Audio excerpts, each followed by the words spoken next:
Ben,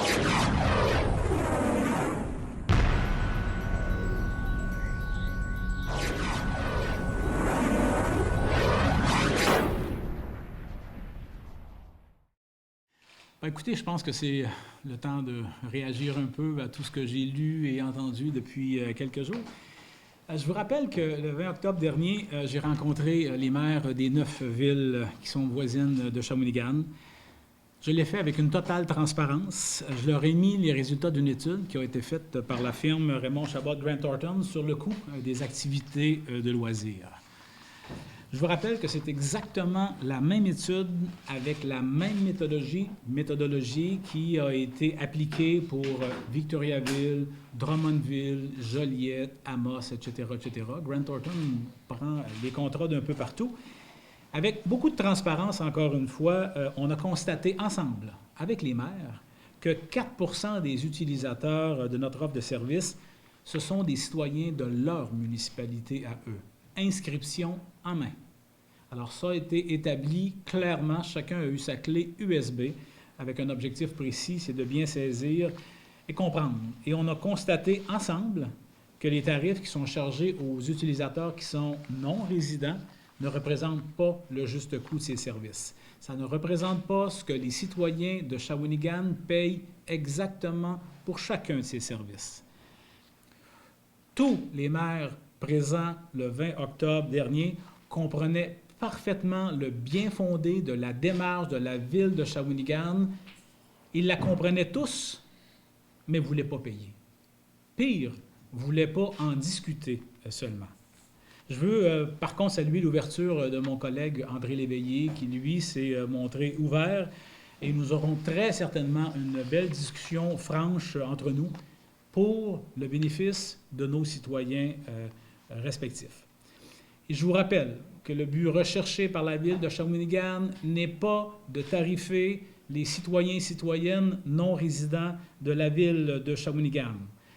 Ce qu'on veut surtout, d'abord et avant tout, c'est d'être équitable pour nos propres citoyens à Shawinigan qui paient, je le rappelle, le véritable coût des services de loisirs à Shawinigan. Ce qu'on veut mettre de l'avant, c'est le principe de l'universalité des services. On ne souhaite pas le tarifer à la pièce, nos services. On ne veut pas ressortir ce que coûte un cours de macramé pour montrer que le cours de macramé est trop cher. Ce n'est pas ça l'objectif qu'on poursuit. On poursuit, c'est d'avoir des ententes avec les municipalités. À Shawinigan, comme dans la majorité des grandes villes du Québec, c'est l'ensemble des contribuables qui supportent les activités de loisirs, parce qu'en payant nos taxes municipales, en payant mes taxes municipales, je supporte le jeune joueur de hockey ou le jeune joueur de soccer, même si je n'ai pas d'enfant qui joue au hockey ou au soccer. J'encourage les ateliers culturels de la bibliothèque, même si je ne la fréquente pas, même si je n'ai pas d'enfants qui la fréquentent. C'est le principe de l'universalité des services, une question de solidarité. J'ai offert à mes collègues des villes voisines de conclure une entente qui va permettre à tous leurs citoyens de s'inscrire à toutes nos activités sans frais supplémentaires. C'est ça l'entente.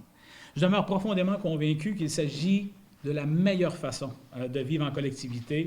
C'est une solution qui a été adoptée aussi par un nombre grandissant de municipalités au Québec qui partagent les coûts des équipements supralocaux.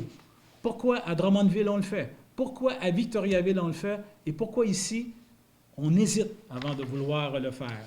C'est une solution également qui a été mise de l'avant par le caucus des cités régionales. Les 27 villes de la grosseur de Shawinigan, un peu plus gros, un peu plus petit, l'ont adopté à l'unanimité. Dernier conseil d'administration l'autre semaine de l'UMQ, les villes de centralité, Saint-Tite, Louisville, toutes ces villes-là ont aussi adopté le principe de l'universalité des services, du partage des coûts des équipements supralocaux. Et je vous rappelle que ce partage des coûts est aussi reconnu par le ministère des Affaires municipales. Ce n'est pas quelque chose qu'on a sorti de notre chapeau. Ce n'est pas un lapin qu'on a sorti de notre chapeau. Un sapin serait peut-être approprié par les temps qui courent. Ce n'est pas ça. C'est un principe qui est connu, reconnu.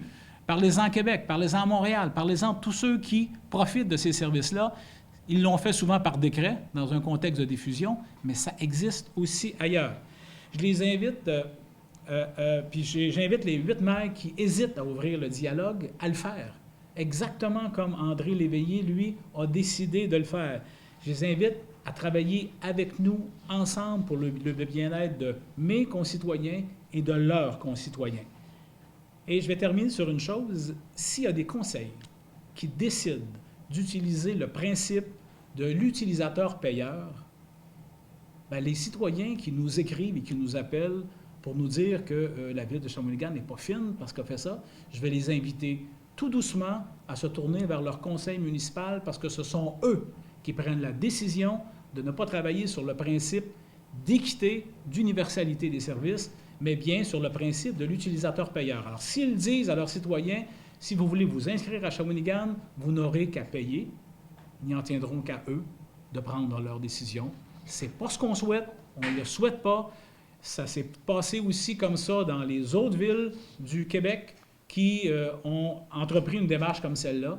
Mais moi, je pense qu'il est temps aussi qu'on commence à entendre raison, tranquillement, pas vite, et de voir que ce que la ville de Shawinigan leur propose est une entente tout à fait intéressante et bien en deçà de ce que coûtent réellement les équipements supramunicipaux. Alors voilà.